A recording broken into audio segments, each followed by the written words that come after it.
Okay, so this is commercial cash flow system. Now what we're going to do here is we're going to be analyzing creating value and upside. Creating value and upside. Now this is very, very important. Again, it's one of the keys that unlocks the vault to analyzing property, because we need to know how to create the value to be able to tell what it's going to be worth at its highest and best use. So that's going to be very important to do so. All right. So here, page 60. This is where we create value in the property based on the exit strategies we have chosen. Now, sometimes we can choose exit strategies just because we know what it'll be. We have a good guesstimation of what it'll be at its highest and best use. But some properties, even though we want to put it to its highest and best use, it just can't be done. And of course, that's when we determine the fact that we're going to either pass or play quickly. Okay? Now, we're going to go ahead and talk about some improvement method strategies for land, and then we're going to obviously transition into income. So first off, I want to touch base on annexation. I mentioned it through a story about a property that I had under contract that was sitting in county, and it needed to be put into the city. And the reason why it needed to be in the city is because we needed to tap into the city's utilities. Okay?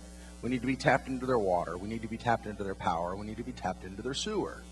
So because of that, we have to go through something called an annexation period. Annexation periods sometimes can be quick, sometimes they're going to be lengthy. But you got to determine if you're going to be doing any debt service on the property when you're going through this process, because the last thing that we want to do is sit on a property and do debt service. Okay? That's a big no-no. All right? We've been covering that because that's something that we don't want to do. Holding costs to get the property going is one thing, but long-term debt service does not meet the criteria of low-hanging fruit. Okay. So with that said, we're going to go ahead and talk about zoning or conditional use permits. Okay, that's CUP, or zoning values, lowest to highest. Now remember, we're talking about cash flow. So of course I'm going to transition from land into getting land to be cash flowing, because as we know, cash flow is king. That's what we want to do. That's what our mission statement is to get those tens of thousands of monthly cash flow through the door. But let me go ahead and just brief you on different zoning. The most popular starts off as agricultural, okay? And of course, agricultural, next to it, please go ahead and write acre, because we buy agricultural land by the acre. It's a good footnote to have, even if you know it. You just want to refer back to it, because if you're looking for property, or you're going to be determining the value of property, or you're going to be doing it by comps, comparable land sales, remember, it's apples to apples. It's acre to acre when it comes to agricultural. So make sure that you know that one. Next is going to be residential. We all know about that. And when the market goes up and down, because residential is cyclical, remember that when the market's down, guys, when the market's down, you see all the foreclosures, you see the We Buy Houses signs stuck in the ground on each and every corner, facing a certain way so people see it when they pass by, right? Certain areas across the nation. Understand that when the market is saturated with people losing homes, it's not a great time to develop residential or condominiums, things of that nature. Unless, of course, there is a super need, a super demand for condos or apartments, multifamily, then you're going to see cranes in the sky. You're going to see things happening for that type of development, because people lose their homes. Naturally, they transition into apartments because it's cheaper, for the most part, to rent an apartment, okay, than it is to own a home. Residential is still good use. It's still a good use to change. You will get a huge value bump. I'm going to go ahead and share some values slides with you in a little bit. So you're going to see that transition from taking it from agricultural, getting the zoning approved. That's what it's all about, guys. That's the topic of discussion right now, is zoning approval. Taking it from agricultural and pulling it over to either residential or commercial or mixed use. Okay? So you will get a value bump with that. You can make a lot of money doing that. But again, it's not going to be the tens of thousands that we're concentrating on here. It's going to be the money that's at the end of the day once the plans get approved or the zoning gets approved. Next is multifamily, which I just mentioned. And then the last is commercial. So write this down. Our mission is to take agricultural land that you can put to its highest and best use and turn it into commercial, because commercial is where the money's at. Commercial property is where the money's at. So because commercial property is where the money's at, commercial zoning is where the money's at. You can buy agricultural land, and again, it's 43,560 square feet in 1 acre. 43,560. You can go ahead and buy acre sometimes for $10,000, and change it over to commercial and sell it anywhere from $10 to $25 a square foot. You do the math. I don't think we need a calculator for that one, do we? Huh? No? You see the value in that, right? Okay. So because of that, we're going to talk a little bit about zoning. I brought properties through the zoning process before. Zoning variance is nothing more. It's a fancy term. Just means if you're going to have maybe like a stadium or something in that regard, and it's got to be offset away from a highway for a certain amount of feet or what have you, a zoning variance is an exception. It's an exception. They give you an exception to go ahead and put it closer. Just a zoning variance, okay? It's nothing more, nothing less. They're just giving you easing restrictions, okay? Now, land assembly. Also, you can have a tract of land that say is 100 acres. Then there's an additional tract of land next to it that's 100 acres, and an additional tract of land that's another 100 acres next to it. It'd be a nice thing to get all 300 acres because you know that there's a big, huge development coming into town. They're bringing utilities to site within the next 6 to 12 months. And if you can go ahead and door knock, or better yet, have the broker door knock, because that's their job. Remember, they're in the business of selling property. They're also in the business of acquiring new listings. When they acquire a new listing, that means, of course, that now they're holding the listing and they're going to be selling it. And that's their whole business, is continuing to create relationships. That's why brokers make the best bird dogs, because they're always out there. They're always in the know. They're always discussing things with people, seeing what's happening, seeing what's coming in. They know property for sale that's not even for sale. Is that important? Yes, it's very, very important, okay? So you can do a land assembly and have brokers knock, cold call, okay? Now this is important. Use trust to look like different buyers. We all know who that is, right? Who would that be? No, not Walmart, Walt Disney. Exactly what Disney did. Walt Disney went to Florida many, many, many, many moons ago, okay? And when he went there, he understood how much opportunity was there. So he went right in the middle of Florida and he started taking down tracts of land from people. Except he didn't call up and say, "Hi, this is Walt." Who? Walt. You know, Walt Disney, the happiest place on earth. How are you? Look, we're interested in buying your land. What would you charge us to buy your land? Well, why would you want to buy this land? Oh, because we're buying all land all around the area. We're going to put a big Disney World here and make millions upon millions and create an empire. What do you want for your property? 10 million bucks, 20 million bucks. I mean, it's just not real, guys. That's why I laugh when anybody says, "I'm worried about a broker grilling me," or "I'm worried about disclosing who I am," or "I'm worried about giving up too much information." Like the broker really cares. The broker wants to know one thing: are you real? Can you perform? That's it. That's all they care about. Believe me, guys, I told you, I used to fly out there and impress them. I did. I'd waste my time for you guys. I wasted my time for you. I went through it, so you don't have to. All the cuts, bumps, and bruises. I went and flew and met brokers face to face. Actually sat down at their offices to talk to them about property, because I thought that's the way it needed to be done. It was commercial real estate. We're not residential. This is a big business with big dollars on the line. Guys, I have more success never seeing a broker face to face and never meeting a seller ever. I have more success in that regard than going there and meeting with the person, sitting in front of the person and discussing everything, going over every little line item, line by line by line by line. You know what that creates? It creates procrastination.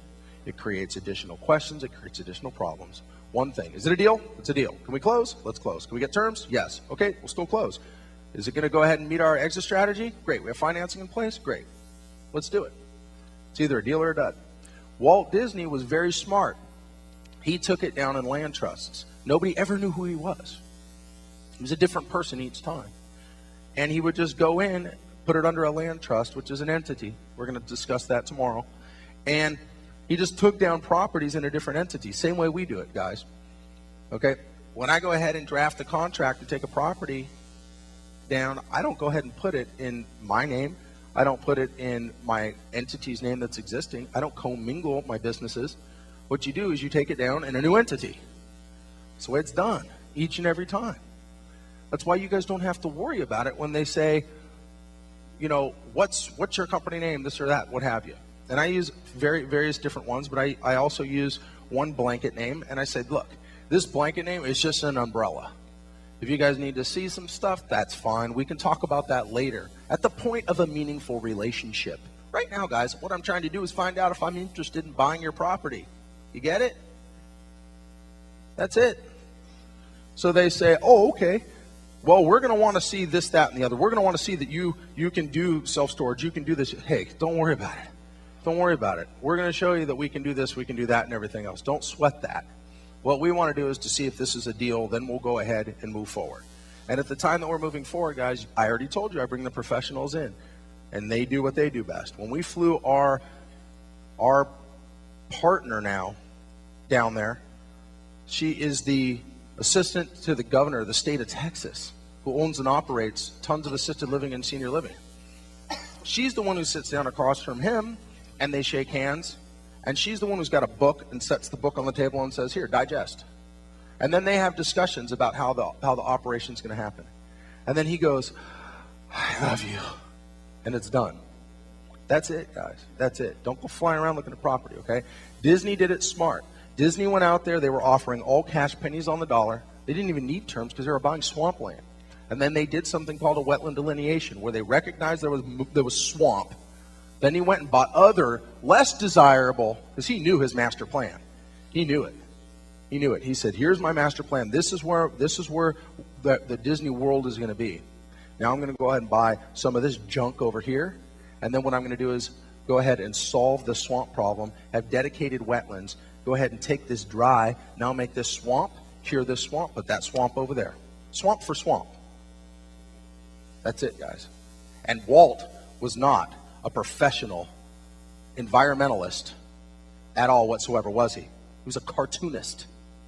If a cartoonist can get one deal done, can you guys get one deal done? Yeah. All right, guys. And it'll be your happiest place on earth. Okay. So just think about that. Don't sweat the small stuff. Don't sweat the brokers. Don't sweat anybody asking you questions, guys. Do what I do. Do what I do. All right. Land subdivision, that's tract split, subdivision, plat maps, PUDs. PUDs are planned unit developments. Make note on that, okay? And lots. That just means you're subdividing. Now, there's two ways to do that. You do it on paper. You definitely do it on paper. But then when you do the horizontal infrastructure, they come out, they do an actual survey, they survey off the land, they know exactly what 1 acre is, 43,560, or a half an acre, or 2 acres, or 5 acres, whatever it may be. And then if they're going to go ahead and do the infrastructure, they'll get with the engineer and they'll go ahead and put their road around. They'll have their utility spot, everything. Entitlements is the process to subdivide land for development. That's pretty much it in a nutshell for entitlements. It's basically, guys, the right to develop land with government approval for zoning, density, utilities, installations, occupancy permits, use permits, and streets. Would you guys like to write that down? Okay. Let me go. This is more of a technical term. Entitlements, guys, are the right to develop land. That's what it is. Entitlements are just the right to develop land, all right? With government approval, obviously, for zoning, density, utility installations, because we're going to need utilities if utilities are not there. Occupancy permits to occupy the property, use permits, and streets. And that's entitlements. Now, once you have your entitlements done, there's a huge additional value bump because now what you've done is you've set the stage for the developer and the builder. Now the developer and the builder see that, and they're like, our entitlements in place. You're going to hear it all the time. Our entitlements in place. Our entitlements in place. And all you need to do is you don't need to scratch your head. You just ask the broker, are the entitlements in place? They'll say yes or no. If the answer is no, well, when will they be? When will they be? Okay? Write all questions down, bud. Yes. I said entitlements are the right to develop land with government approvals for zoning, density, utility installations, occupancy permits, use permits, and streets. Okay, please guys, write questions down. I do have to get going. Need a repeat, just say repeat. Okay, so with that said, determine with the engineer and the city the following. what you can and can't do. We need to determine that, guys, up front, first and foremost. That, guys, right there, that little bit of information, finding out what you can and can't do. I want all you guys to understand that when I'm teaching this class, I can spin you out of control with information and make it more complicated. I'm keeping it simple for your benefit. And just this bit of information, I'm finding what you can and can't do. Talking with the engineer will solve a lot of your problems, so that way you're not a time-wasting individual. You're not wasting your time. You're not dealing with this property, trying to analyze it, trying to put it to its highest and best use, trying to do pre-contract due diligence without talking to the right folks first. Look, if you made a call and found out what you can and can't do, for instance, one of my projects, roughly 300 and change were the condos, 50 and change were the boat slip. Look, do you guys want it here or do you don't want it here? We don't want it here. Fine. What else can we do? Nothing. We're not pro-development. Goodbye. Too many people spend time trying to mold something and trying to force a square peg into a round hole.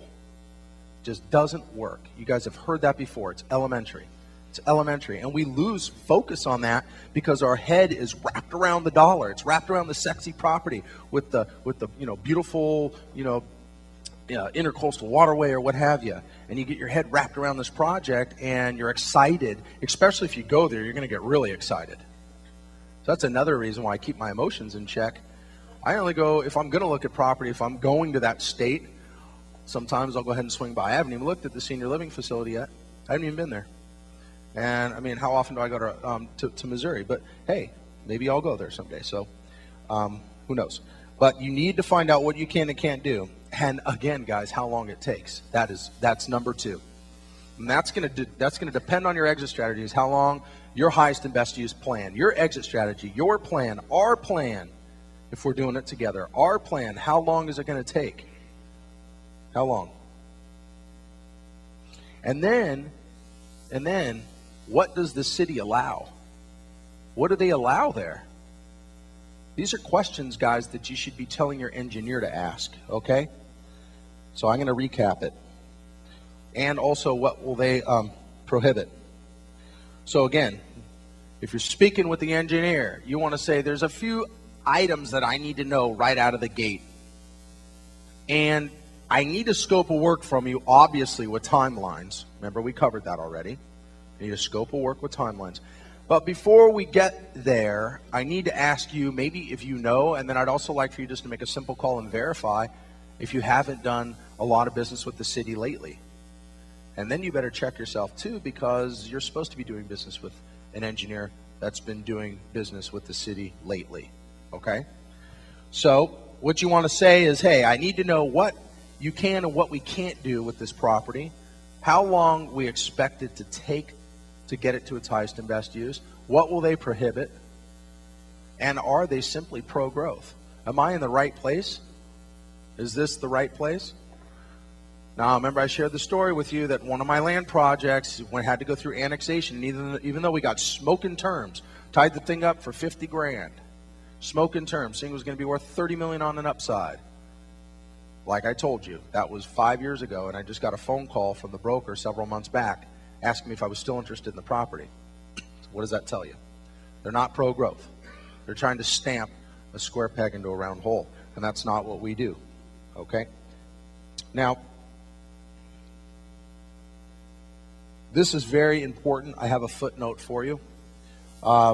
Sometimes parcels that you create in a plan unit development, so in other words, if you're going to get a plan unit development, meaning that let's say you have 100 acres, and you're going to go ahead and do a planned unit development, a PUD, and that's going to be a plot map. So what we're going to do is have it drawn out, and you're going to have certain parcels set within. This is all done on paper. Okay, this is what an engineer draws up. Okay, it's all done on paper.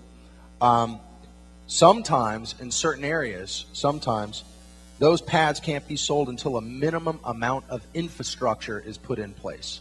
Write that down. That is very, very important. All right, meaning roads, curbs, and utilities are in. Roads, curbs, and utility. So because they want to have a minimum amount of infrastructure, that means, guys, when you walk to your 100 acres, check it out. You're walking to your 100 acres, right?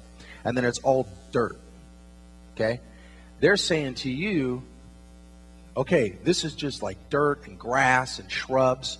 Now, on paper, you're looking at it. If this is the room, you're looking at it and you're like, okay, so this basically is one parcel. This is two parcels, that's three parcels. And I can sell these parcels now that the zoning is approved. I can sell these parcels and I can go ahead and make myself $250,000 a parcel.